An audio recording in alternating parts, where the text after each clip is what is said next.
General McClellan was resting in his camp one day when one of his officers rode in, having just raided an abandoned Confederate camp, and found a letter by Robert E. Lee back home, and it detailed plans to invade the North. McClellan wasn't very liked, and he wanted to become a war hero, and he decided he didn't want to let this happen. So he began planning something that would become the bloodiest day in American history.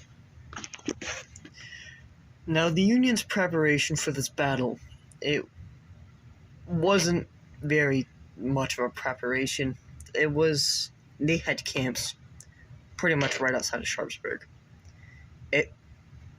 They basically just geared up and marched into Sharpsburg, and Confederates are there. So, yeah. But the Confederates, they had a lot of preparation. They marched alongside rivers all the way to Sharpsburg, and they stopped in fields and filled their haversacks, which were little backpacks, just like school backpacks pretty much, but they were made more for storing food and utensils. School backpacks store utensils too, and essentially they marched all the way to Sharpsburg, and with all their artillery pieces and stuff, which would come in handy later.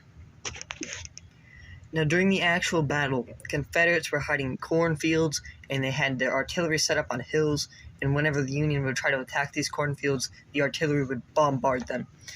There was a famous bridge over Antietam Creek, which was what the battle was named after, and this bridge was famous because people, that was the bloodiest part of the battle, and because even if you got control of the bridge, there were so many enemies on the other side of the bridge that once your troops got across, they were already dead.